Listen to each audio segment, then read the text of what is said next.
me. I Did it can work? see you. Hey. Yeah. How are you? Good, how are you? Good. Okay. So, what should I call you? I don't know if you want to say your name or do you not want to say your name?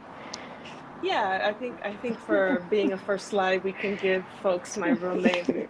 Okay. Do you want to say it? Sure.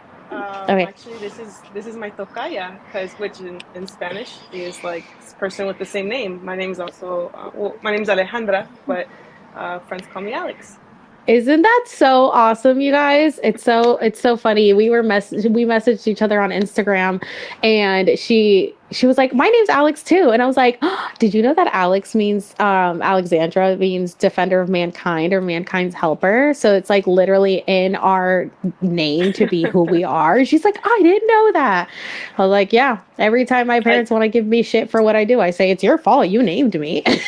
Straight up. I mean, I didn't know that, but that explains why I was like 4 years old, fighting one of our neighbors, this like older white woman who was like yelling at my sister, like this whole thing. But yeah, just always starting pleitos, why not? Yeah. Oh my gosh. So Alex is Mexican and her Yes. account, if you guys haven't checked it out, is called All Things Labor and she's actually studying you're studying labor law, right? Labor relations. So it's Labor not a law relations. school, but it's a master's in labor relations. Yes.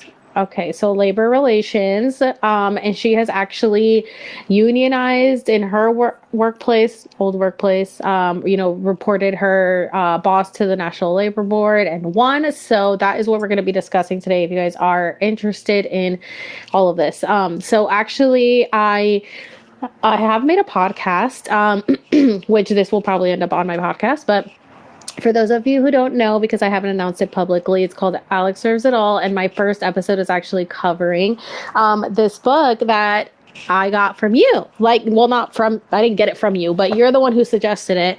It's called Reaching Higher, and it is a handbook for union organizing committee members. So it is how to unionize in the workplace. So I kind of just went over all this. And thank you so much for making the video about that because it was awesome to read. And, people have been like, oh my God, when I listen to your podcast, it makes me want to unionize because it's like, oh, how can we do it? I'm like, yeah, Yes. that's so cool. And honestly, like, I'm so grateful because I didn't really know how to unionize and I would ask like how can I unionize? How does this happen? So the minute I saw your video, I was like I went straight online and ordered it right away. So now that you have done it, I would love for you to Yeah. talk about it. How did it Yeah. how is it? How does it feel? How much work is it? How long does it take? All that. Absolutely. I think I'll start off by saying that book, "Reaching Higher," is written. It's co-written by one of the Richard Benzinger, who I actually met. I was a TA last semester for one of the classes for the undergrads, and he was one of the speakers. He's actually one of the lead organizers for the Starbucks Buffalo, which happened to be one of the very first um, stores of the Starbucks that ended up organizing. He's super cool. Like I feel like everyone in the union world, they're like very upfront and like they don't. Can I cuss on lives? I need to check my language. Yeah, But I do. okay, because I'm never sure, and I'm like, damn, am I gonna get like cut off or banned? But anyways, yeah, like it's like no bullshit. Like these people are no bullshit. Like it's just they're straight to the point, and so it's just like really dope to meet them. But just to go on my personal experiences organizing. So, I'm a daughter of immigrants. My parents came from Mexico. It gets a little more complicated because my grandpa actually came here under the Bracero program. So that's when Mexicans were like allowed to come to the United States to work on the farms. Obviously, they treated them like shit. And then my grandpa ended up getting a job at a steel mill company in Chicago, which was unionized. So my grandma, who ended up passing away last year, was living off his pension. I think she was like 94. So my my idea growing up was always like, oh yeah, unions are good, because my dad's a janitor. He's part of California School Employee Association, so he's a high school janitor. So everything that my family has is because of my dad's union. My mom had jobs, but she doesn't speak English that fluently. So like she always had to deal with discrimination at work, and actually like growing up, I think that's what kind of led me to want to do like law or immigration, etc. But when I started working in immigration nonprofits, first in Mexico City, and then when I came back to Los Angeles, I kept working there. Um, one of my coworkers, who's a really good friend, shout out to Gabe. He was one of the guys that we were at Immigrant Defenders Law Center, and he was like, "Hey, we should organize." And I remember I had seen you watched the show The Office. Yeah. Okay, do you remember the scene where Jan, when the guys down in the warehouse, like I think Daryl was like talking like, yeah, that's how we gotta organize, man. Da, da, da. And it's like super pumped, and then Jan comes through, and then she says like, she goes, if there's even a whiff of unions, this place is getting shut down. Da, da, da, da. And it was like, so it was like scare tactics, but Yeah. I forget that that. I mean, what she did was illegal. Jan straight up broke the law, but by doing that, that was a direct threat from a manager to the workers, saying that if they unionize, they would basically be fired, and you can't say that. Of course, there's like certain ways that managers can go about it, but that obviously that is illegal. But so my initial reaction, this was back when I was, what is this, like 2015, 16. I was like, oh man, can we? Because I was like a paralegal, and almost a lot of my coworkers were attorneys, and they were like, yeah, we no, like no, no, like it's our right, like we can organize. But my mentality was like, oh, but I'm just grateful to have this damn job because I'm in the office and I'm not like killing myself like my parents have had to, because they're immigrants. So like it was always this idea of like being like fortunate, right? Like you're Hmm. fortunate to have this Like job. it's a You should be privilege. grateful. It's a privilege. Shut the fuck up and do your job, you know? And how Hmm. dare you? Like how dare you demand more, you know? And it's Hmm. just like, especially when you work in a nonprofit, it's like you are working to support and to serve people from your community sometimes, or people that are also in marginalized communities, and you're like, man, I have it better than other folks. Then like, am I really in a position to be, you know asking or demanding more, when the thing that we're asking for honestly is like the bare fucking minimum? But we're just Right. like so, you know like consumed by Brainwashed. capitalism, exactly, brainwashed to be like, oh no, um it's too much. So then when we started doing that, that office was about, I think, 80 workers, and we were in Los Angeles, Orange County, Riverside, and we were opening an office in San Diego because this is during one of the times in the border where, one of the crises at the border. So all of that was happening at the same time as well. Um, and then my position during that time had been case management coordinator. So I supervised a group of like 4 or 5 of my colleagues. So when we were organizing, we ended up getting like, I think like 95% of the votes, like for the authorization card. So basically, you talk about with your coworkers. You're like, yeah, you done, and you done, and you figure out how much support you have. Then you go out and you reach out to an organizer. So our friend, our coworker, had already an organizer in mind. That he had heard from someone else from a different nonprofit. So we reached out to them. They're like, yeah, like what's up? We had a few meetings. You had a few folks that were asking questions like, oh, like what would this mean, or like what is it that we're fighting for, blah blah blah. And like one of the very first things is just contract, just cause, right? So I think a lot of people don't understand that we are at will employees. The majority of us are at will employees, which means like, like that whole courtesy of like you give your employer 2 weeks notice, but they can fucking fire you at any moment. And like, Hmm. and people's perception, and I also was like misled, and I thought this like, oh no, like the law protects you. Like, bitch, what law? Like, what Yeah. law is there to protect the workers? So it's just like, oh, they can't fire you for certain things, but they can fire you for a hell of a lot of things. I'm sure there's like 7 like things that are like in terms of like discrimination regarding your sex, etc. But like there is still no like burden of proof that the employer has to prove, because you Hmm. don't have just cause. You don't have like a set standard of what it's going to take for your boss to fire you. Um, so we were talking to our coworkers. We finally got the numbers, and then at that place, I get a call from the union attorney, or our union attorney at the time, and they're like, "Hey." we filed, like they had filed with the NLRB, and they basically at that point the NLRB had let our executive director know. So like someone had seen her in the office, like running to the associate director's office because like I guess she had just found out. So we're like, oh shit, like it's going down, you know. Um, so then they attorney up right away, right? They get an attorney, and then this attorney basically makes the argument that my position and the position of like two other coworkers should not be considered part of the bargaining unit. They were like, they're supervisors, they're management, they shouldn't be allowed in the bargaining unit, which means we wouldn't be protected by the union. And so the weird part is during this time, management started also CCing me and the two other people in their management meetings, which we had never been a part of. But that's one of their tactics, right? Like they want to minimize the bargaining unit, want to make it smaller, and they for sure were like, "This loud ass bitch right here is for sure getting folks to sign the A card, so like let's get her out," you know, which is true. They were right, um, and so then the attorney, I was on my way to San Francisco, and I'm on the call with the attorney.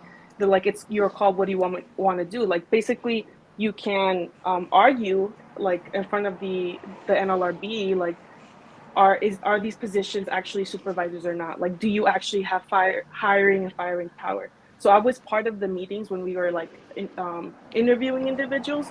I don't I don't believe we had firing power, else I wouldn't do that. But it just became this whole mess. And they're like, what do you want to do? And I was like, you know what? If we continue to delay the process, we may not get our union, right? Because then they actually go to an election. Because what we were asking for is voluntary recognition. So basically, like we wanted to go to the executive director and be like, voluntarily recognize this. We have the numbers, like accept our union, right? Or the other way that you can go about it is going to an election. So we were trying to go to the voluntary recognition. So I told the union attorney, I'm like, take me out. I was like, take me out. We won't fight it because turnover is so high at these jobs that to get more people to be like, oh yeah, like you know, I'm interested in the union. Like it gets really scary when people just join because they're not sure, they don't want to be like outed and they're scared, and I totally get it. So I was just like, just take us out, take the three of us out, because it's better for the majority of my coworkers to be protected by a union than fighting for like for me to also be um, protected, right? Because at the end of the day, it's about what are you doing for the collective, not only what are you doing for yourself. So once that situation occurred, they were voluntarily recognized. I got kicked out, and then at that point, I was part of the management meeting. So it was really interesting because I kind of have both perspectives on during the bargaining sessions. So the first time that we organized, I was like spoken to by the attorney to basically, you know, tell us our rights as management and what it is that we can and cannot do, right? So like totally secretly, like there were certain things I would tell my staff, right? I'd like if they were trying to do some BS and not paying overtime, I'd be like, hey, just like let me know that you want overtime, that you're not trying to flex your time, because first of all, it's illegal. And so then they would be like, okay. So then I would just like, so basically I was doing shady shit on management side, and like I know that they knew because the executive director called me, and this is another anti-union tactic. The executive director called me into her office, and she goes like, I want to talk to you, and I'm like, fuck. I was like, yeah, sure. And she says, so you know, we have this like union campaign, and you know, I was about to give everyone a raise, and if I don't give people a raise now, they're gonna say it's retaliation for the union. But if I do give people a raise, they're gonna say that I'm doing it just so they won't unionize. And I was like, damn, like yeah, that sucks. Like, and she was looking at me, but just like this, Yeah. like clearly she was just trying to like figure out if I was like involved or not.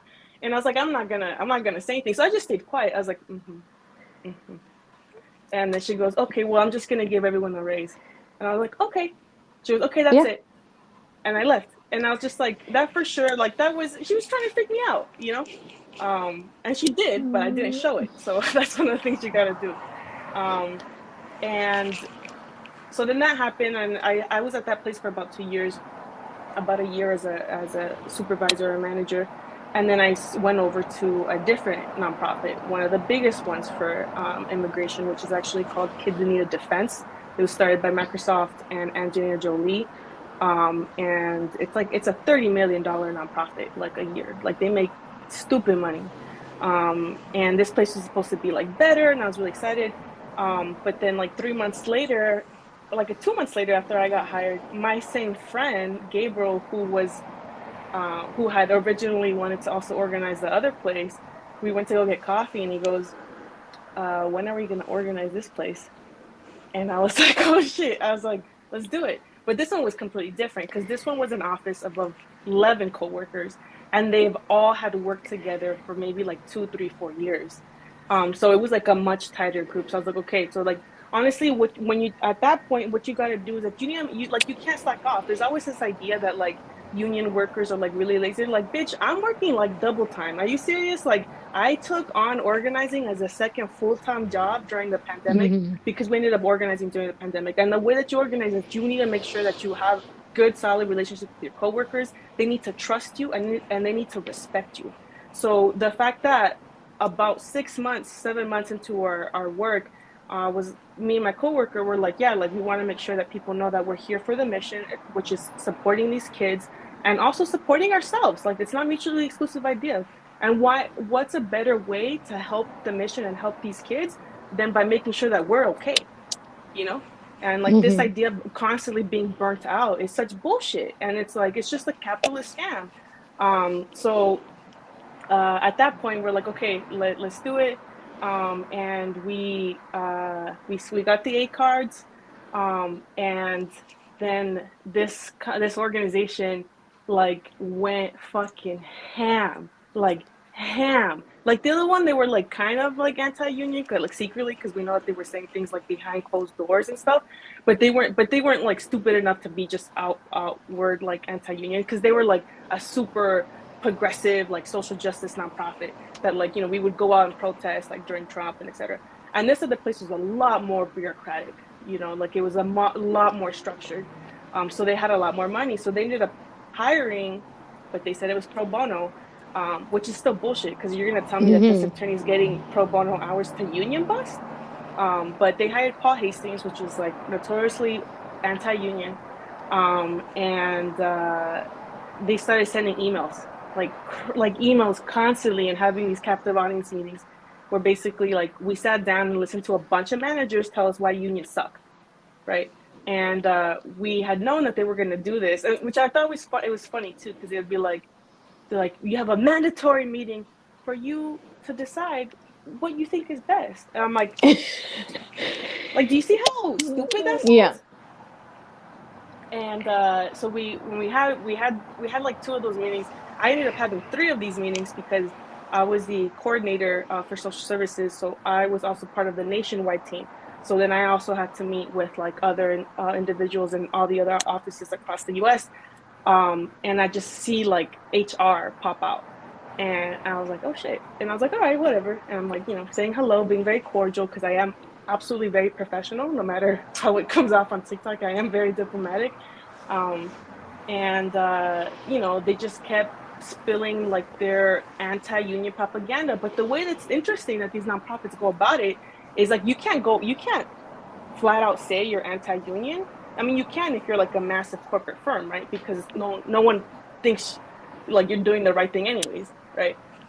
But these nonprofits, or these progressive, all these like BLMs in their bios now, the way like I've always said, like if you really want to know how progressive a company and organization is, see how they react when their workers organize, because that will tell Hmm. you all you got to know about how progressive and how they actually treat workers and their actual beliefs in human rights.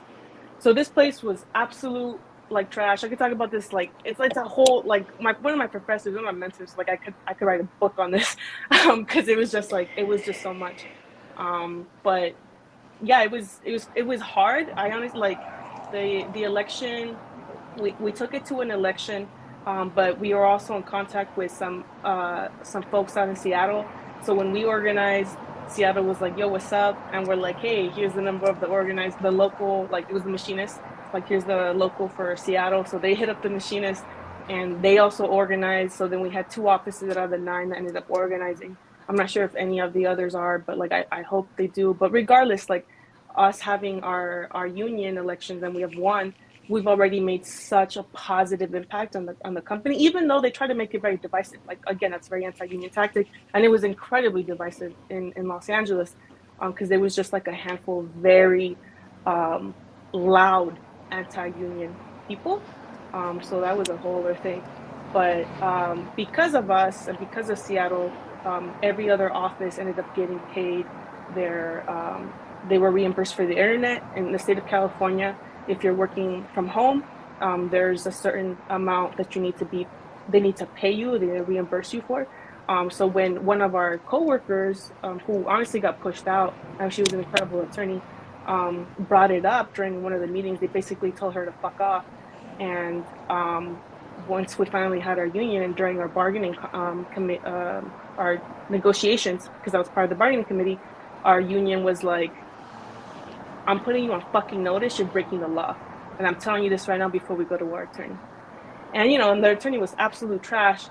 But a few weeks later, we get an email from the president saying, "Oh my gosh, you guys, we've had this in the books for since the beginning of the pandemic, and we finally got approved by the board, and we can reimburse you guys for the internet," which I thought was so funny because it's like, you're reimbursing only the California offices, but you're not Yeah. reimbursing any of the other states. Yeah, it's not because it was the kindness of your fucking heart. It is because you got caught breaking the law. And now we had our Exactly. unions to represent us and to advocate for us.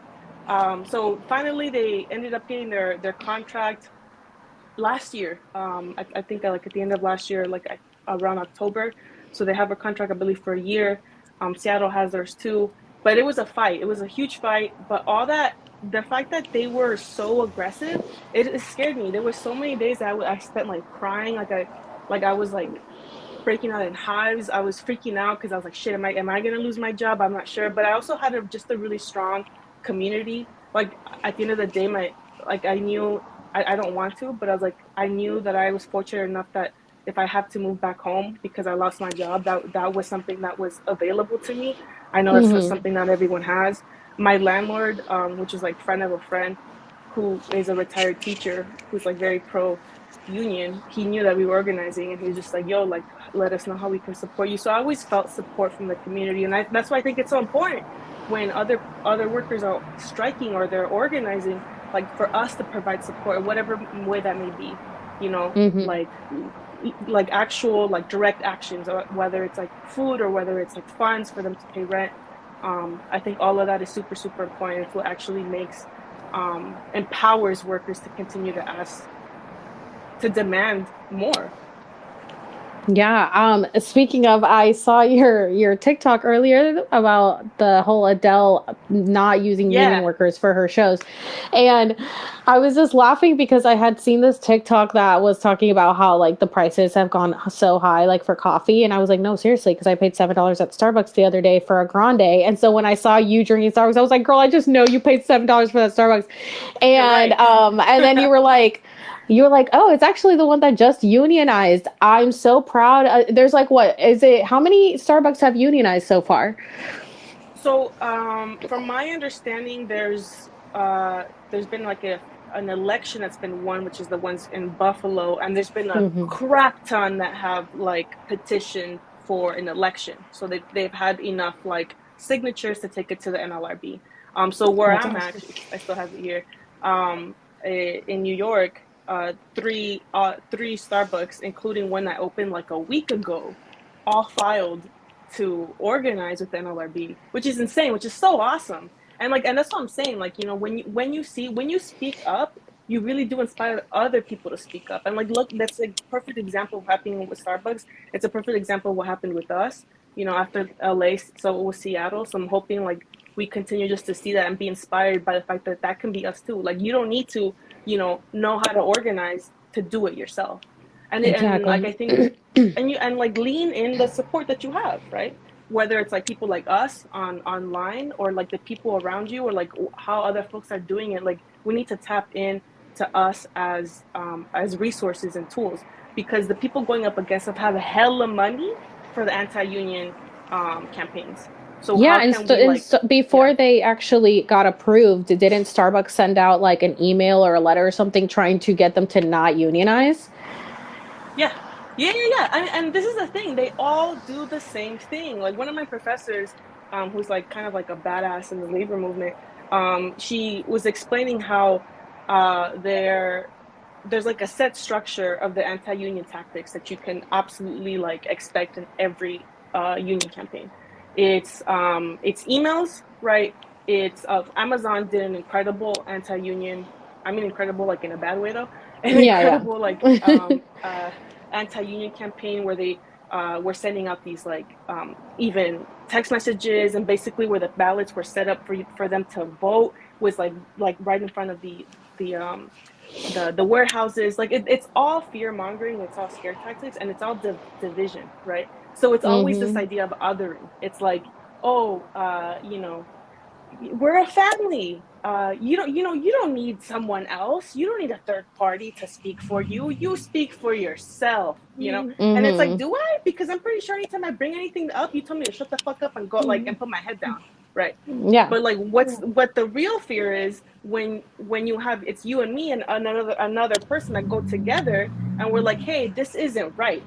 So now, like, it's literally like the leverage, right? Like you provide a little bit more power, and like I think it's Hmm. like it is so fucked in the United States that when you see workers actually trying to like demand a more just world, it's kind of like, whoa, you fucking Yeah. commie, you know? Yeah. Keep your head down. Be a bootlicker. Exactly. Like, what? Yeah, What's wrong yeah, with you exactly. guys? It's so crazy. I saw your TikTok of that guy that was like, "Oh, nobody's loyal to jobs anymore. That's why everybody's just quitting their jobs." There's no loyalty. Yeah, there's no loyalty. There's no loyalty to us. I mean, Right. the thing with like that generation of boomers, they had unions to protect them, and then once they were like retiring, they're like, oh, let's get rid of that to benefit us because we were able to climb up the ladder. We don't want them to climb up the ladder. It's like they have ruined the future for their own children. How selfish is that? I cannot fathom having a child and then wanting them to be worse off than me, and then telling them that it's their own Yeah. fault that they're there and that Right. they're not working hard enough when they're the ones who changed the trajectory of everything. Like, it's their fault. It's a domino effect. I don't get it. You It's know, I insane to me. I think I want to interview a boomer just to see where their brain is. Like, I really do. I was talking about it, and I think I might do it. I'm going to get a hold of one and see their thinking, because, like, I want to pick their brain, their delusional brain, and see what is going on in there. I think it's also just like it's very different like realities that we grew up in, and I understand that. So for example, it's again another anti-union tactic. Like, so my dad is, like I said, part of he's a union member, and one of the things that they're bargaining actually right now to renew their contract, and so he'll send me screenshots and stuff because I'm just like, oh, keep me updated. Um, but one thing that a lot of companies are trying to do, and I believe John Deere was trying to do this too, is like they do this two-tier system. Basically, what you do is the senior like workers, they'll keep their pension, they'll keep their like full medical insurance, etc., blah, blah blah. But anyone who ends up getting hired now is like doesn't receive a pension or doesn't receive anything. So what you do is you create a division within the bargaining unit, right? Because at that point they're like, oh, we don't have money, so fight amongst yourself for the fucking crumbs while we keep the whole fucking cake in the back. And it's just like when you are living paycheck to paycheck, it makes like it makes sense why people would get scared and like jump to like, oh fuck, I'm gonna just jump ship and I'm gonna do what I need to do for me. But like that's why people need to stop thinking so short term. It's like, dog, it's not only about the dollar, it's about the Hmm. power that you have as a collective. And the only way that you're gonna be able to continue to keep that like is if you are working together. So like fuck this two-tier system, right? So like fuck the idea that like see, like when you were saying like boomers of folks that are older, like they need to care about the younger workers too, because then now that's how you're gonna fuck over the power of the workers. And that's what happened a lot like back in what is the 70s and 80s, when you're having all these like automobile industries that are going, out of the country. And then the idea, like I've seen this, I get all these comments a lot. I'm not sure if you do when you talk about unions, but they're like, "Oh, you want unions? Look what they did to Detroit." It's like, bitch, what are you talking about? Are you serious? It's like that's another example of how imperialism and capitalism continue to fuck over workers. And now what you do is you're having workers from here compete with workers from low wages in other countries, which first of all, we should all, including the other countries, be paid a livable wage. And this is a thing that I think people need to understand, is that people, are considered illegal. You cannot cross these borders, but companies don't believe in borders. These bitches can go fucking anywhere and they're fine, right? And Yep. that's, I think, when people don't recognize like that reality, and they're like, oh, it's the Mm-hmm. union's fault. It's like the union was here just protecting workers, and now the problem you're saying is them. It's like, no, why don't you look at the fact that the majority of billionaires got even richer during the fucking pandemic? How is that like not clicking? You Yeah. know? It's insane to me, the people who are still trying to defend these billionaires, thinking that one day they'll be there, because they've been Yeah. taught and brainwashed to think like, just work harder, you can get here. No, you cannot. Yeah. You like literally cannot get there. So I hate And why the would you want to? individual. Yeah, and why would Yeah. you want to? Because honestly, because Yeah. to get to that level, you have to exploit so many people, and you should never be a billionaire, the richest man in the world, off the backs of hardworking people making a few bucks. Which, like, what does Jeff Bezos or Elon Musk make in a second? Like millions. Yeah. Yeah. And for what? They do nothing to help anyone. Like, Right. I can't imagine Right. having that much money and then just like not having a heart to help people. And then people are like, well, he worked for it. Did he work for it? Or did he Yeah. exploit people to make that money? No, he did not work for it. Don't be You know, delusional. I Yeah. I don't know if you get these, but sometimes when I talk about Jeff Bezos, sometimes I don't do it too often, because I swear, like, I get death threats. I'll be like, Jeff Bezos is a union buster. And people are like, fuck you, you lazy ass, butter. And I'm like, damn, dog, are you Jeff Bozo? Like, you need to fucking Yeah. relax, because it's like, I'm not coming for you, you know?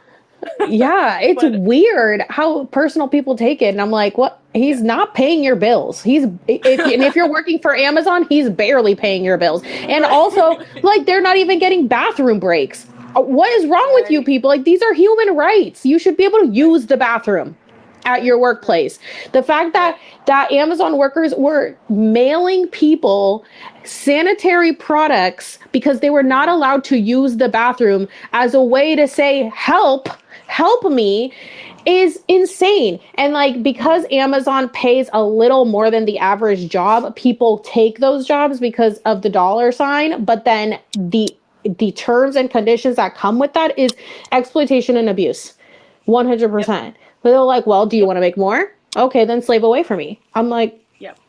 no, it's not Yep. okay. I wish that all Amazon workers would unionize, which, by the way, Amazon Flex got sued for stealing tips from the delivery people, which they had to pay back all the money, and one of them ended up getting back $28,000. I'm like, that's insane to me that this driver got $28,000 of tips stolen from Amazon, which is the Wow. like richest It's company disgusting. in the world. And you have to steal Yeah. from these people who are doing all this work Yeah. for you. Yeah. So that's why I'm really big on like the May Day strike, which is, if you guys somebody commented in the chat and I was trying to pin the comment. I have no idea how to pin comments. Maydaystrike.org, just to have livable wages and universal health care. Like in California right now, it's like in the talks of Cali Care, which is going to be essentially universal health care, free health care for California Mm-hmm. residents. And I just moved to California, so I'm praying to God that happens, because I have never had health insurance. Actually, I had Obamacare, which that was also a scam, because I had Obamacare based off my income, but I'm a server. So I just based it off last year's, the year before income. And then the next year I ended up making too much, and they took $600 from my taxes. I had to pay them for my insurance. And I was like, Oh. I thought this was supposed to help me. No, it did not Yeah. help me. So, did I freeze? Oh, okay. So it didn't help me. And so I canceled it. And now I don't have health insurance. And when people ask me, what do you do when you have to do your taxes?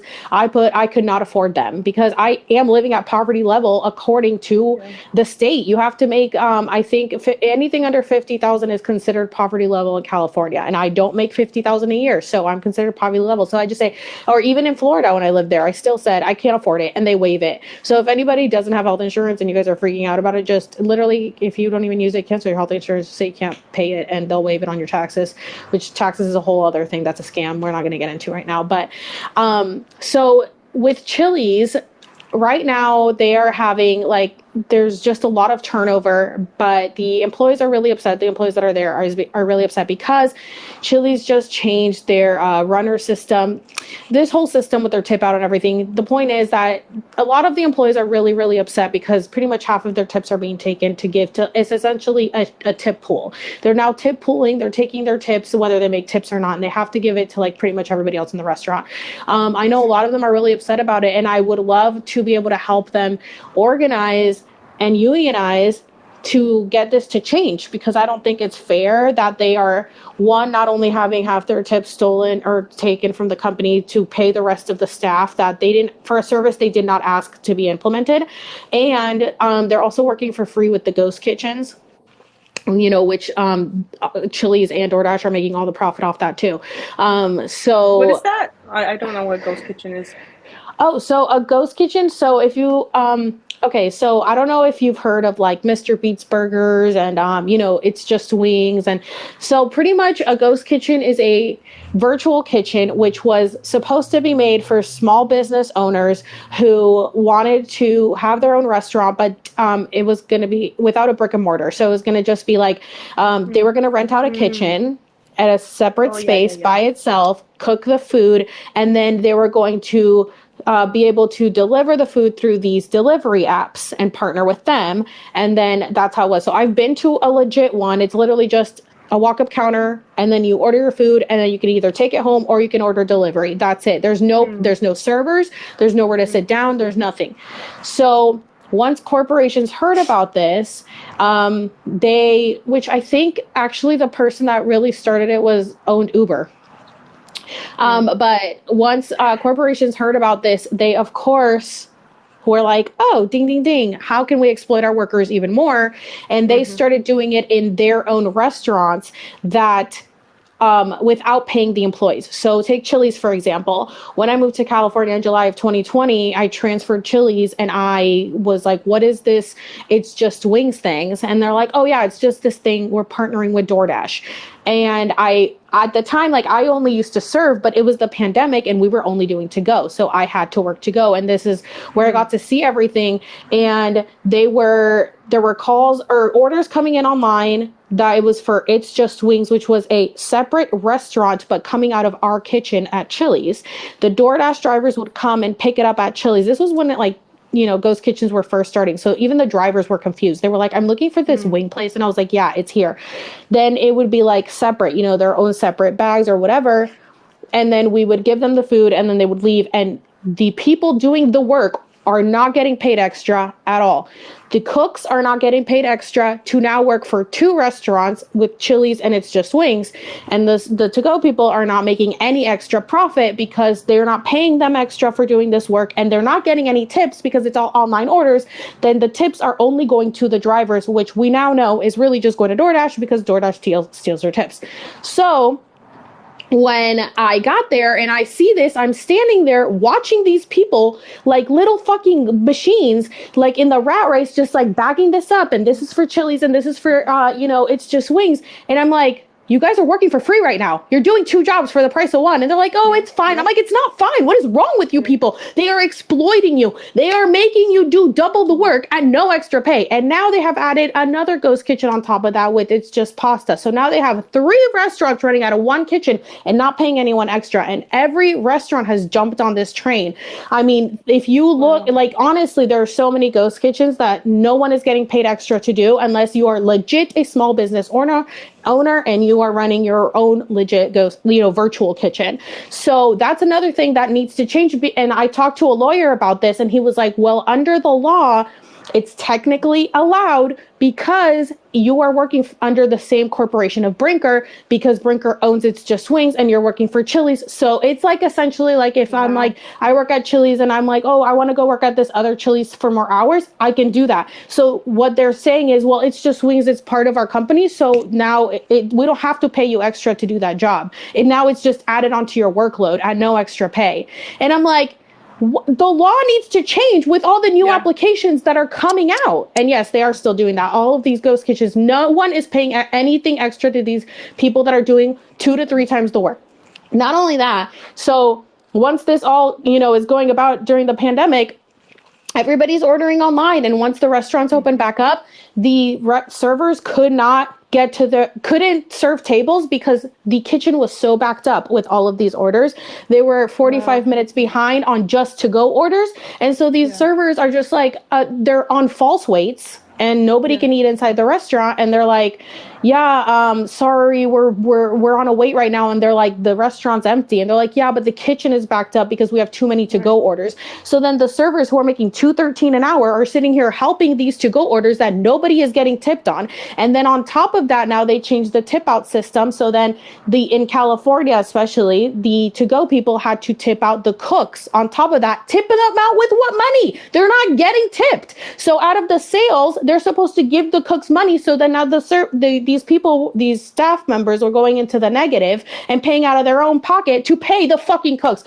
Girl, like the way that this shit pisses Man. me off so much. So I Yeah. want to help them organize and unionize so bad, because these people are exploiting and abusing the shit out of these young kids. And managers have told me I have quit after 20 years because I saw the abuse that this company was doing Yeah. to these kids. They're 17-year-olds working their ass off for this fucking company that won't pay them anything. And I'm Yeah. like, God, like, and Yeah. of course, this is why I have my whole Exposed to Pepper series, and they're just like, they ignore me.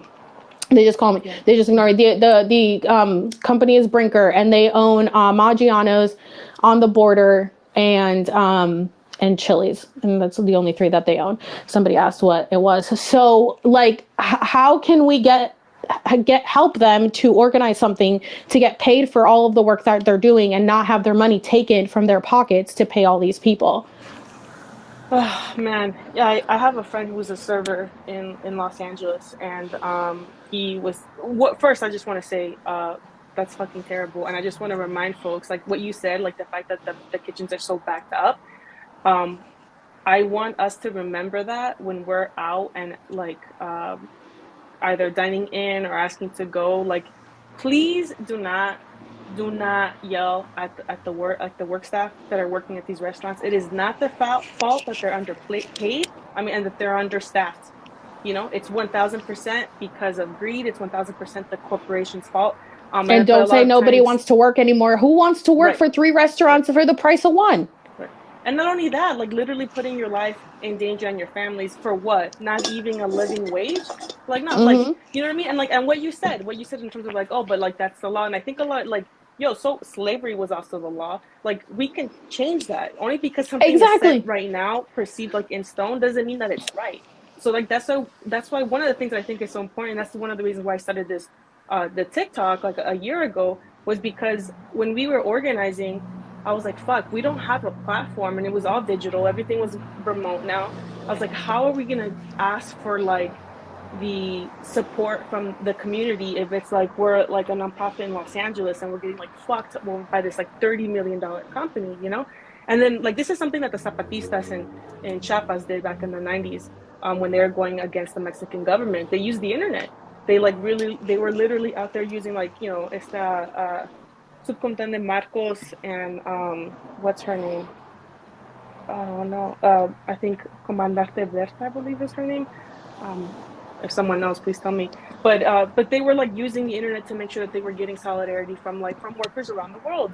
So I'm like, okay, how do we provide this information now, and how can like our experiences help other individual connect to that experience and recognize that they're not alone? Because I think one of the things that happens as workers is that we like really, especially it's very individualistic, right? Like growing up in the U.S., you regardless if you're born here or not, but it's just like this individualism really does eat at you, and it's kind of like you're at fault. It's you for doing something wrong because you're not able to pull yourself up by the bootstraps, right? Even though you're busting your ass to do all these things. So it's like once you start speaking up, you're like, oh shit, wait, you also have this problem? Wait, that was also like tough for you, and you're like, oh crap, and that's how you end up organizing, right? So like I think one of the most important things is that we gotta just build relationships with the people that we work with and make them genuine. I've said this in a couple of my videos too. Like we need to make sure that when we're talking about organizing, and this is something that actually Hugo Martinez, who's running for like city council in Los Angeles, who's an organizer, and he's a badass if anyone's in LA. He helped me remember that because one time I was like getting really stressed out when we were organizing. I was like, fuck, like it's hard. And he was like, hey, you need to remember why you're doing, like, take a step back and remember why you're doing this, right? It's like to better the lives of you and your coworkers, right? So like don't lose sight of the fact that yes, it's just like you want to organize, but why you want to organize, right?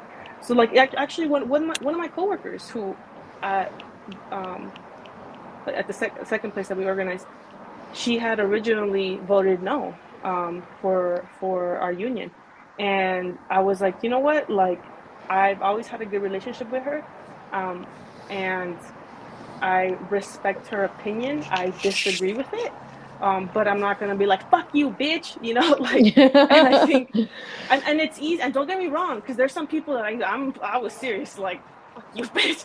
um, but with her, I was like, no, like it's different. And actually, like we still speak, and she ended up doing like an action with us and ended up signing an A card later anyways. And I guess that's my thing, like making sure that we're keeping these relationships and we're working with people, because at the end of the day, organizing is about caring for one another. Like that's bottom line, that's what it is. And you value another individual's life and you value your own. And I think for the restaurant business, it is very, very different. I'm not sure, maybe you could tell me more about your experience, but when my friend was telling me that, like in LA, it's kind of like servers usually jump from like restaurant to restaurant to restaurant, right? Basically, like if one is kind of shitty, you go to the other one. But they were telling me that you really can't talk bad or say anything, because then you're going to be blacklisted as that person who like speaks up or says too much or etc. And they could always kind of like replace you. Right now, he told me it's a little bit different, but but at the end of the day, the employer, the boss, still has all the power, right? So there's two like resources that I want to bring up. One of them is ROC, which is like Restaurant Organizing Committee, I believe. United, Yes, they're on Restaurant Twitter. Opportunity Centers United. That's who Thank I you. work with them a lot. Yeah. Oh yeah, okay. So I think, is like a great resource. So is the DSA. So I was when we were organizing, I was also looking for like just community support, because I felt very like isolated at some points when we were organizing, and that's when I officially became a member of the DSA. It was during the pandemic. I was like, I'm sick of the Democratic Party. What else can we do for the labor movement specifically? And the DSA, which of course are not perfect, and there's some things that they do that I disagree with, and I think that's fine, but it's like a space where I find a lot of agreement with, like, and a lot of solidarity. So I was part of the DSALA labor committee, and then my friend and I ended up co being the co-coordinators of the nonprofit circle. So then helping other nonprofits also organize and basically just doing this. Like when you have these conversations with people, I think it's really eye-opening for folks to like just to hear and be like, oh shit, that makes me think of this. So when I go to like back back to my workplace, I'm going to bring it up, because I'm sure you've gotten this too. So my page is kind of mostly specific about work related, organizing, work related issues, and folks will DM or in the comments say like, hey, because of that, like I want to organize, I'm going to do this, and like that's what it's fucking about. Because I think what people forget is that not only are you going to make the change in your workplace, but like it's a ripple effect. Like we see it with Starbucks, but also without unions, we are doing a race to the bottom. Like, because if people that are non-union members are getting paid shit, then the union members are going to have a really hard time like trying to fight for better pay, because they're like, oh, but look at these workers are willing, not willing, but are being exploited at this like pay or salary or Hmm. whatever. So it's like I think two things are needed in the labor movement. we need to organize a lot more. Unions need to spend way more money on organizing because we need to make sure that people that are not part of unions get a union. Because again, that's how you're going to empower one another and strengthen the labor movement. Because we don't really we don't have a strong one in the United States. You compare it to places like in Latin America, you compare it to places in Europe, like those bitches are strong. Like in Germany, I learned this in class. Actually was going to make a video about this. One of my professors was explaining that in Germany, they have unions, they have neutrality agreements, and they have workers' councils, all in the same like place. So basically, like think of an automobile industry that I don't know BMW or something, and they happen to be in Germany. So not only are the workers like unionized, they also have a neutrality agreement that's like based on the industry like level. So even if you're a non-union worker, but you're part of that industry, you're still going to be protected by the neutrality agreement that has like specific pays. And then on top of that, you also have a worker council that is made up of a certain amount of managers or management and then elected officials from the workers. So you have like triple, and then you all on top of that you have labor courts. So like you could actually get in trouble if like employers could actually get in trouble legally if they fuck over like workers. You know what happens in the U.S.? I swear you get like a slap in the fucking because of the Taft-Hartley Act. You get a slap in the fucking hand, and it's just like don't do it again. And then you have to put it like a sign A on the notice, wall yeah. that a notice that says notice to employees, or we promise that we're not going to do it again. So the reason that I we won or we had our settled for unfair labor practice was because they they specifically targeted me and my colleague who were part of the bargaining committee, and like we had examples of it, right? So like they gave us a 2% raise, which is the lowest raise they could give a worker possible, which is such bullshit anyway. Like it's disgusting. That's not even allowed. And then the people that had been anti-union had gotten like a 5 and then like a 5% or 6%. And we know it was like because we're the face of the union, right? We were in the Hmm. bargaining committee. Um, so that's why that's something I always tell workers, no matter if you're in a restaurant business or you're like a nonprofit, corporation, tech, whatever it is, you need to like write everything down. Everything. Like when I know that the HR president that I was like a lot when we had a meeting one time. She had asked something and it was like in a group meeting. So like I look at my notes, right? And I go, yes, I have a concern. On November 17, 2019, approximately 10 a.m., we had a meeting and this was said. And that was something that I found very alarming. And then, and she kind of just like, you can tell that she was kind of like, you fucking bitch. And my coworker like texted me. She's like, "Girl, you just did not fucking pull out dates." I'm like, "Yes, I fucking did. I And absolutely times did." to the And second. time and timestamps and emails. I sent an email to myself. Anytime you're having a conversation with your manager, if it's over the phone, you follow up with an email, follow up with a text. I just want to confirm this is what we agreed on, correct? Yes, thanks. Just get into the habit of that. And that's something that my dad like always like kind of instilled in me. He goes, you need to document everything. So I did. I document everything, and I just needed that also for my job because then we're going up against like the U.S. government for immigration of a judge or like school officers officials who are like being assholes to the students who are immigrant students. So like I got into a habit of just writing everything.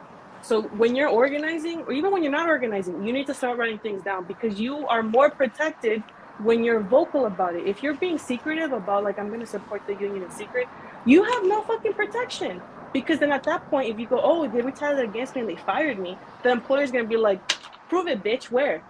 And you'll be like, Right. how? They're like, oh no, see, I went to these meetings. These people can vouch for me that I went. I wore a pin. I had my union shirt. I changed my Zoom background to this, etc. You want to document that. So when we filed our ULP, I had a 13 or 16-page affidavit where I was on the phone with the NLRB attorney, like the regional attorney, and it was just like, and it was a lot. So it was a lot of work. I was like, fuck. But I was sat down, basically going through all my notes, being like, this is what happened. This is why I believe it's retaliation. This, and that. These are the times. Here are my emails, like screenshots, like screenshot everything, send it to yourself. So we sent it, and then our employer was basically like, fine, like we're just gonna settle. And I Hmm. got money to buy some gold earrings. So I Oh like to my. warn just to show them off. Just it reminds me Yeah. that I'm that bitch. So Yeah, thanks, exactly. kind. That's right. It's so funny because I actually emailed HR about something yesterday, and then her response was like, "Oh, why do you think that?" She's like, "You know what? I'll be in the office at 8:30 so we can discuss this." And I'm like, "No," and I just like kept the emails going, and I was like, "This is why I thought that," and I quote, and then she's like, "Oh, okay," and then like wrote me back, and and I was like, "No, we're doing this over email. I'm keeping a Yep. paper trail of everything." Yep. Yeah, no, that's perfect, and that's how you have to do. And like, and HR is really good about that. About like being like, oh, like let's just like I'm here to listen. I'm here to like, I care about you. And sure, there could be some individuals that are in HR, but like systemically, that entire department is there for the liability of the company, and people should not get that shit fucking twisted. I know. I know. That's what I tell people. I'm like, HR is not here for you. They're here for the company. Yeah. What you were talking about, how Germany is, how they have like so much protection. I'm assuming that France is also like that because I heard it's really, really hard to get fired there. I don't know how that it is, but I'm assuming must have really good protection because apparently it's really hard to get fired in France. And once you get fired, they pay you unemployment for like a year. Yeah, so unlike Yeah. here.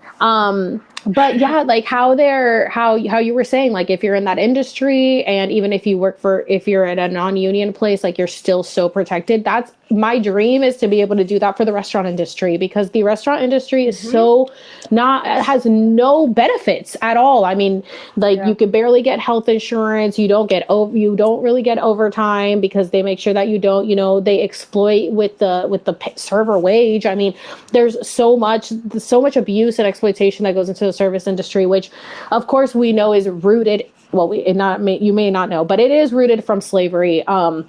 In like the 1930s, that's when they fought really, really hard to make sure that servers would not get paid minimum wage because they were getting tips. And so they just said they made sure that servers couldn't make pretty much a livable wage. So they're like, oh, they're making tips, the customer will pay their wages. And that's been like that since 1930. And I'm like, that's gonna be 100 years ago. Like Yeah. it's time to update Yeah. this. And now Yeah. I know that a lot of servers won't do it for if they don't get tips because they can average so much more than what the minimum wage is. But I like in California, you make minimum wage plus tips. Granted, I mean, half of our income goes to taxes anyway. So does it really make a difference? Not really. But I would love for every server to at least make federal minimum wage. I mean, it's only $7.25 since 2009. It's not like it's gone up. But I just think the 213 an hour. I mean, you got to be kidding me. Like, why are we still paying that? You can't even like buy a pack of gum for that. It's ridiculous. So I don't Yeah. know how. I don't know how, but there is a union for actors. There's a union for makeup artists. There's a union for, I'm sure, other industries. I would love for there to be a general union for the service industry. So that's this, because like you said, it's so true, because they just say, oh, you're a dime a dozen, a server's a dime a dozen, you could just quit, you get fired, you quit, you go to the next one. And that's why a lot of things don't get done in the industry, because people just say, well, I don't have time for this, like I'm just going to go find another job, especially because Right. they're living off tips. So of Right. course they're not going to risk having all this time off work, because it's not like they're getting any type of compensation except for tips. They have to be working. So that's how they keep you in this loop. It's like, well, work, make money, or what are you going to do? You don't have any income. So how are you going to do it? Right. So I would love for, for the service industry to change so much and to be able to get these, protection in some way. And that's why I'm so adamant, about talking about all this stuff, and, working with Rock United, and telling all of these people, be like, if you're being taken advantage of or they're breaking the law, please text Rock, like they will help you report them.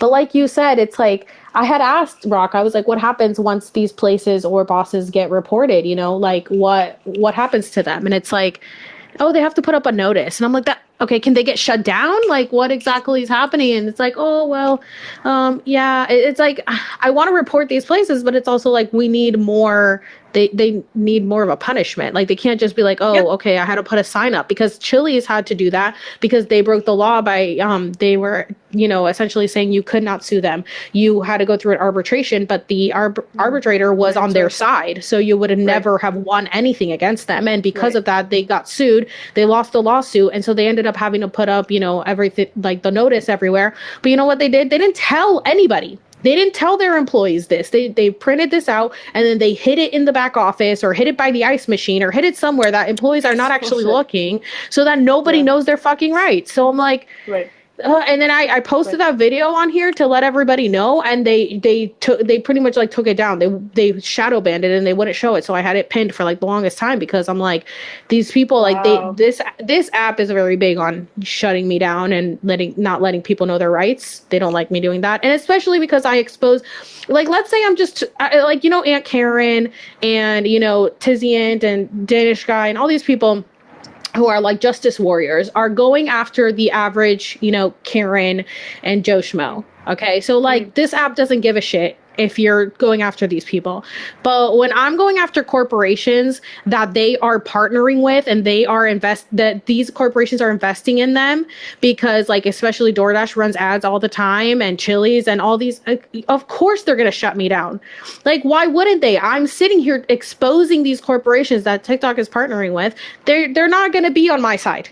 They're going to be on the right, corporation side who's paying their right, pockets and paying their bills. right. So I'm like, this is why I started the podcast, because I'm like, I can't say this stuff on an app where I am, you know, essentially Yeah, exposing, you know, their bank, the people that are yeah, paying them. So I have to take it onto the podcast, or I'm gonna get banned. Like they've threatened to ban me so many times, or they have banned yeah, me, but threatened to take my whole account down. yeah. But yeah, like somebody said, most servers and casinos in Vegas are in a union, which is amazing. I heard that. Yeah, Vegas is Most very hotels protected too. for the service industry. Yeah, most hotels in Vegas are also unionized, and that's because of, you know, the workers going out there and organizing. But what you're saying is absolutely true. I think that's why like I finally like made like an Instagram and I have like a Twitter, to kind of just like diversify this platform that I have on TikTok, because I am scared. Like I wish I can say more of the things that I want to say, but there is this fear of like you're gonna get shut down once you start going after the big money. Because I mean, like, look, it's just like I think once you actually start hitting, like you're saying, when you start hitting these massive corporations, that's when they're like, you need to shut the fuck up, and we'll make sure that you shut the fuck up. Yeah. But one thing that I wanted to say from what you said is like another massive important aspect within the service industry, the restaurant industry, is a lot of these people are people of color, right? And especially the ones that are working in like in the bar backs or the cooks. A lot of these folks are Mm-hmm. undocumented. So for me, it's like it's absolutely no coincidence that's also one of the most exploited industries, right? Like one thing that I also learned in school is the fact that the National Labor Relations Act doesn't cover domestic workers and farm workers. So federally, farm workers are not allowed to organize. So you don't have to be like a citizen, or a legal permanent resident to organize. You could be part of a union and be undocumented, and a lot of people are. Um, but the thing is, the state needs to pass a law. So like California passed a law under like the with the United Farm Workers back in the, what was it, the 80s. New York just passed a law in 2020 to allow farm workers to organize, although there's a catch, they do not have the right to strike. So like again, it's like a lot of limitations that are placed on workers, and I think people, you know, it's like once you start diving into this, like you really start kind of like taking it apart. You're like, fuck, like how can we ever like win when there's like, you know, 20 Goliaths? But like that at that same Mm-hmm. that's the same reason why we need to like all get involved. And I think the fact that when people see individuals like you or me online, you're like, oh, like that's cool, but I can't do that. Yes, you can. And like the point of these conversations is to get you to understand that you can, and also Mm-hmm. you should, because it's like Right. it. The only way that we're gonna make any real change is the fact that we have more union membership and that we have more individuals that are protected. So it's like either two ways, because people are like, oh, you know, unions would be obsolete if we can change the law. You know what? Why are they mutually exclusive ideas? Let's change the law. Let's pass the PRO Act, right?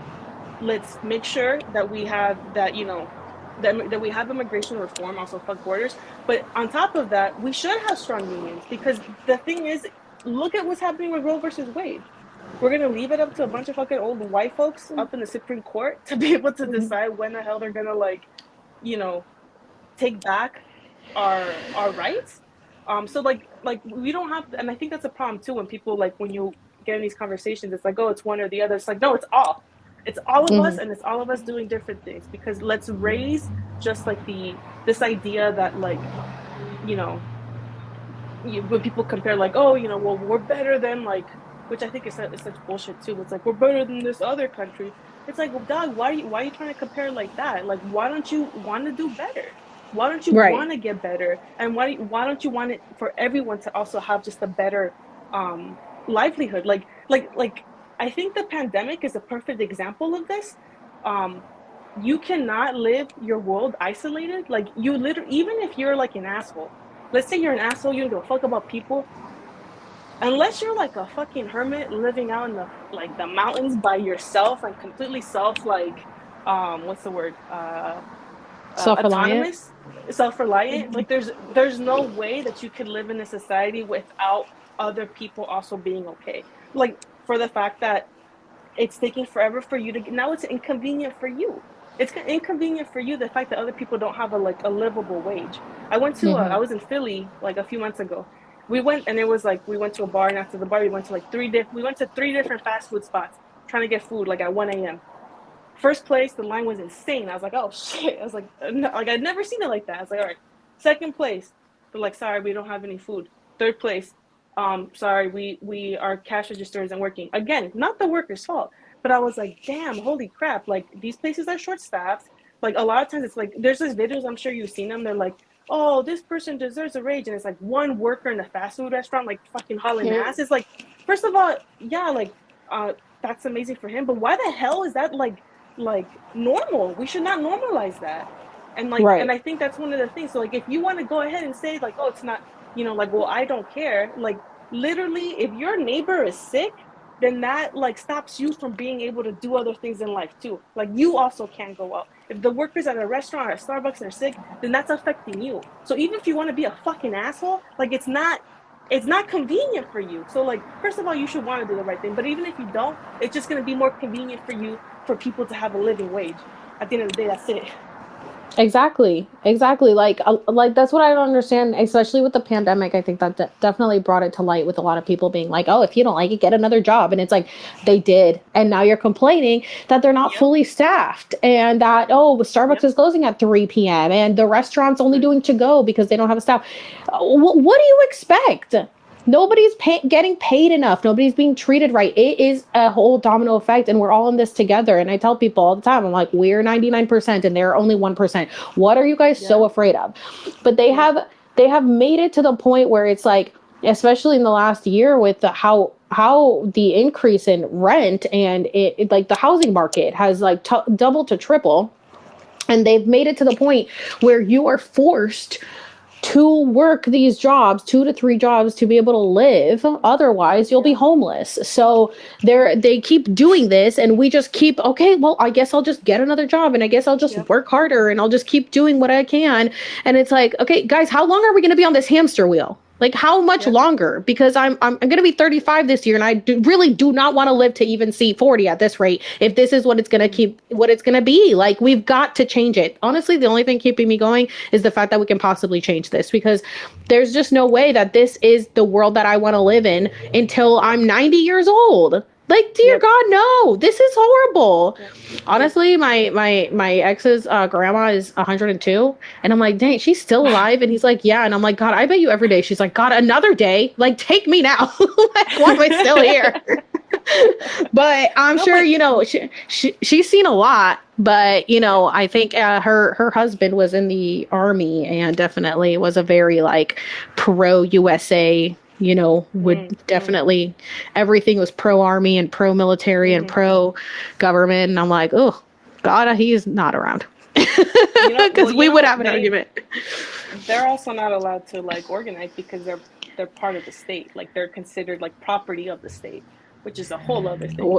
But it's just like it's just restrictions of workers' rights. You know what I mean? So like I think it's also like the fact that a lot of times we'll see other people as like competing, you know, like what's it called, enemies or something like that. It's like, you know what, at the end of the day, my enemy is not fucking, Billy from like Minnesota, who's like ranting about some shit. Like I think it's just an individual who's like whose perspective has shifted in a different way. But at the end of the day, we're all part of the working class, what my dream is that for all of us to recognize that and be like, and like you said, we're not part of that 1%. The 1% is like absolute fucking trash. I really do think it's like a mental health like issue when you become that wealthy. Like I don't think it's okay um for folks to get to that level. Like if there's a minimum wage, there would absolutely should be a maximum wage as well.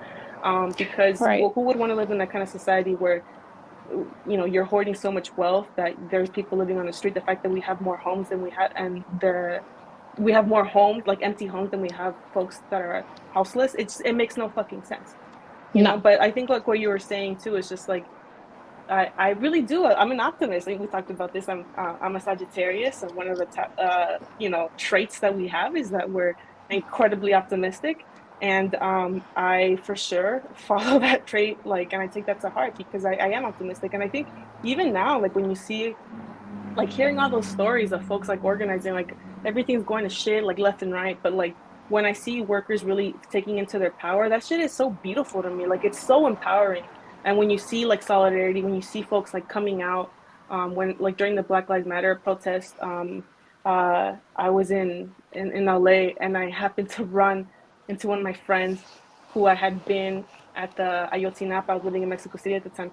I had been at the Ayotzinapa, Mexico City protest. And I was like, what the fuck, you're here? And I actually also saw her for the 2020 protest against, the 2016 protest against Trump when he was elected, the Women's March. And so for me, it's just like, it's beautiful when you actually see that solidarity, and we recognize that we are not alone. And like, and I know it sounds cliche, but like, I think it's such a beautiful thing when you do have these conversations with one another. And like, and I think I think it's like a union busting tactic, and I think it's a capitalist tactic for people to be like, oh no, it's all doomed and it sucks. It's like, well, you know what, you want me to sit my ass and be just fucking crying about it? Like, yeah, maybe for like 2 hours, but I'm also gonna get up, I'm gonna fuck shit up because like that's just what you need to fucking do. Like, what else am I gonna do? Like, if I could make people uncomfortable in positions of power right now, then I had a good fucking day. That's it. Yeah. Exactly. And I tell people all the time, please, if you haven't watched A Bug's Life, watch A Bug's Life. Because that is Yes. so representative of Yes. our society. And it's like, that was my favorite movie as a kid. And I rewatched it the other day and I was like, of course, this was my favorite movie as a kid. I'm like, that's me. And he literally, like, the grasshopper says, like, they outnumber us so much, like 1,000 to 1. And if they realize this, we're screwed and we will have no food for, the winter or whatever. And I'm like, Yep. hello, that's us right now. Like, we are Yep. feeding them. We are Yep. working to feed them because we can barely feed ourselves. I wish that everybody, like, this year, nobody filed taxes. Nobody filed taxes. What are they going to do if the entire country doesn't file taxes? The entire country, they can't send everybody to jail. Don't file taxes. Like, with the whole May Day strike, everyone's like, what are we gonna do? We just can't go to work, and then what? And then what? Like, we can't eat, we can't pay rent, we can't do this. I'm like, one, don't pay rent, because if everybody gets on board, which it's like it's a dream for everybody to be on my page, on the same page as me, but my For You page is very much feeding my dream. But I'm like, if everyone could just, one, not pay rent, because one, we do have squatters' rights. Do you know how hard it is to get rid of people without having to In file? California. Yeah, in California, without having to Yep. file and get people moved. I think in New York too, though, right? Yeah, just Well, like in New York specific also has states. freaking like rent control or whatever, and I'm like, why? I don't. New York is really good when it comes to unions and rent control, and I'm like, I don't understand why it's not a whole nationwide thing. But if we could just all just squat, don't pay your rent, fuck landlords, fuck these people like slumlords or whatever, and don't file taxes. Like, those are two things that we could just do to get a power back and be like, raise our wages, universal health care, like, and then we'll, keep going, whatever, try to make some differences, but keep going with the system in the meantime. But I just feel like everyone's like, well, Yeah. what are we going to do? I'm like, why don't we just Yeah. not file taxes this year? Everybody. So I actually don't have a problem with taxes, and I would happily pay more taxes if I knew that those funds were being allocated for social services, and they're not, right? The majority of them are being to like the Exactly. military industrial complex, and that's the biggest problem. But you know what Yeah. I think is a great example of like what you're talking about, collective action, is really what we saw with the Black Lives Matter movements in the summer of, what was it, 2020? Like it it took like every space, every single state, all the cities, all towns, like other countries, marching to the fucking streets and demanding that like Derek Chauvin, or whatever his name is, like be arrested. And he finally was like convicted, right? And it was like that, and that still wasn't like actual justice. But regardless, like Hmm. I think that for me was such an inspiring, like, I think realization. It's like, damn, we really do have the power, but we need to continue to have it. We need to continue to use it. So like you were saying, what collective action can we do when like for us to pass the PRO Act, like that was one of the ways. Like in the PRO Act, it's protect the protect the right to organize act. And basically it's like one of the most progressive, this doesn't include farm workers and domestic workers, but one of the most progressive legislations we've seen at the Senate for a really long time.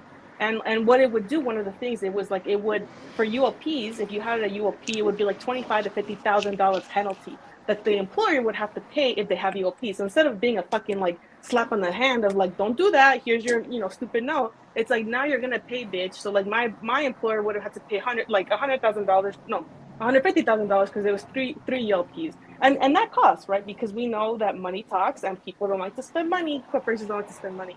So it's like, what can we do to really put that pressure? Unions is a great way that folks do that, right? Like unions push, pressuring the Senate, pressuring certain politicians. When I was in DSALA, we were like phone banking to folks to get them to call their senators, and in Arizona and in different areas. But it's like, we need to do more of this, and I honestly do. We need to get to the streets way more often. So I really hope that this year for May Day, that like we show out in numbers though, Hmm. and it should not only be one day, right? It should be often. And like, for example, we know like they have like corporate campaigns, right? If we know that a company is doing something that is you know anti-union, or they're retaliating, like obviously we never call for a boycott unless the workers at that workplace call for a boycott, and then we support them as a community.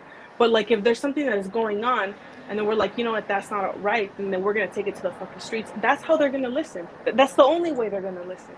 You know what I mean? Hmm. And I think that's one of the issues, is that people don't, um I think a lot of times it's, I think like, I do think like digital and like social media is an important, incredible tool, but we need to make sure we're also taking it to the fucking streets, and also taking like self-care. Of course, we need to make sure that we're taking like time for ourselves. Like, I have my yoga mat right here on the floor. I'm going to do yoga after this call. But Hmm. I think it's important for us to make sure that we're doing things in a diversified manner. Like, Yeah. what is your organizing efforts, or how does your support, solidarity for the working class, for yourself and for the working class and the labor movement as a whole, look like? You know? Yeah. Yeah. And I totally agree with what you said about taxes. A lot of people think that our taxes will go up if we do universal health care or whatever the case, for any type of help. And I'm like, what, our taxes are through the roof and they're not benefiting us in any way. They're really Yeah. not. I mean, the amount of taxes I pay in California, and the roads are literal shit with the potholes, and I could like, it could ruin my car at any moment. I'm like, dude, like, why am I paying so much in taxes? It's not going towards anything.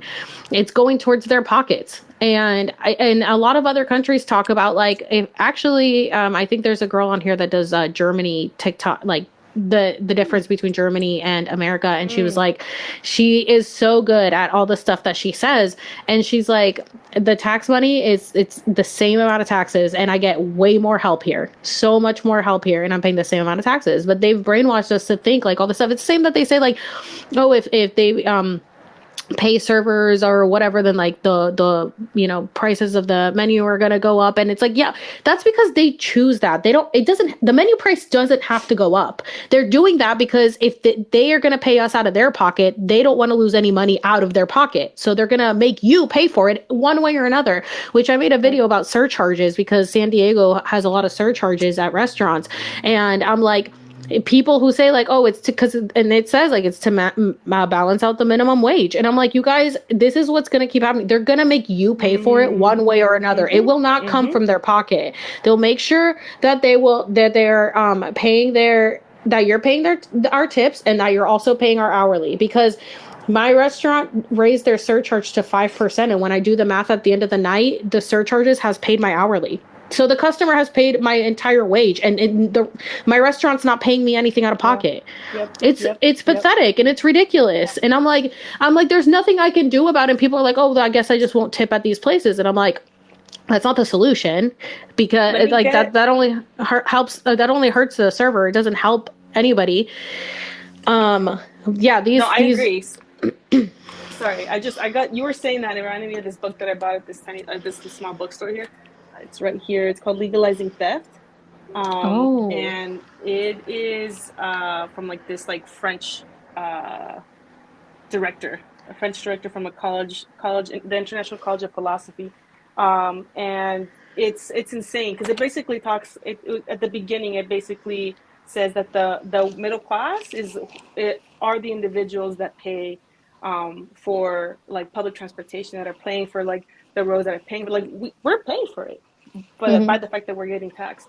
And the reality is that like the 1%, they're really not. So like, obviously Bernie Sanders says all this all the time, but I'm like, I wish there could be a further explanation. And when people say like, oh, they need to pay their fair share, like people need to understand they're literally not, because they have all these legal like offshore accounts that they themselves created. And then Mm-hmm.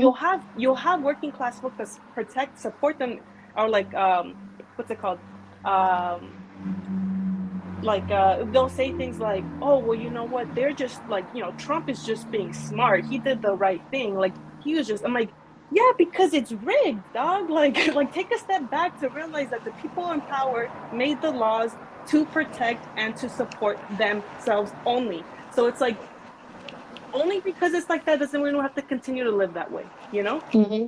And I think, like, for example, at California, so I'm in New York right now, but I'm from California. So there is, I think, in comparison, when we were doing immigration, and I worked with immigrant kids, in comparison to other states, like there are things that like tax-paying money in California went to, that, in my opinion, was amazing. For example, like if back in 2019, they had like kind of like a universal healthcare for anyone who's under the age of 19, which is really helpful for the unaccompanied minors. They extended that up to be to 26. So regardless if you're undocumented, you can have Medi-Cal, which is like Medicare, but in the state of California, until you're 26. So, and then what you said is that they're trying to push that even further for like for everyone. But like at the end of the day, it saves, like UCLA's public healthcare policy, like school talks about this all the time. Like it actually saves the state more money when people have healthcare, because then you don't have to have these like outrageous like fees when you have to go to like to healthcare urgent care because you have some kind of issue. It literally, it's the right thing to do, and we really do save more money. And I think that's why, like, when we talk about like the rich paying their fair share, it's because they're literally not, because it was like created for them to not do that, you know? Exactly. Yeah. The whole system is rigged. I mean, because Yep. technically it's not illegal to not pay your taxes, but you will still get sent to jail. So Right. it doesn't make sense. It doesn't Right. make sense. The whole Right. system doesn't make sense. It really is just to benefit the 1%. So I really, really hope that we all come together as a collective and make a difference. If you guys are interested in everything that we've talked about, obviously follow me, follow Alex. Also, her name's also Alex, for those of you who missed it at the beginning. Follow both All the things Alexes. labor. Yeah, follow Alex squared. And if you're on Reddit, join the Mayday Strike subreddit, and it's maydaystrike.org. And just try, if you're at your workplace and there's something that needs to be changed, please organize to unionize. Like you have You have rights, but you need to push those rights to Yes. implement those rights permanently. And don't be scared. Like, I don't know. I just wish that everybody could just not be like be fearless and just realize that you have so much more power than you give yourself credit for, because you've been brainwashed to think you're nothing, but you're not. You're so much more. You're so It's much a more. muscle. Think of yourself as a rich white man with the audacity. That's all you have to think. Just put yourself in the mentality of Elon Musk and Jeff Bezos and think like, who is he? He's just another human, just like I am. He puts on his pants, one leg at a time, and he also takes shits every day. So who fucking cares? He's not special. He just learned how to play the system and exploit people. So we just need to learn how to take the power back. But I want to Yeah. say thank you to Alex. Thank you so much for joining me on this live. It was awesome. I'm so happy Super that we got fun. to do it. And it was such a good conversation. I appreciate it so much. I hope you guys learned something. I hope it was interesting for you guys. If you missed any of it, as long as I can convert this to an MP3, I will be putting it up on my podcast. It's Alex Serves It All. You can find it on Spotify. And thank you so much. I'm sure, you know what, we'll Awesome. probably do another live together at some point, because this is a Absolutely. discussion that needs to be, had constantly. And I'm sure there's people that miss this, or, I'm sure we're going to keep talking about it because this is something that's so important and we need to get the word out. Absolutely. Absolutely. Solidarity forever for all the workers out there. That's All right. right. Thank you, Si se Alex. puede. Si se puede. Bye. All right. Bye, guys. Have a good night.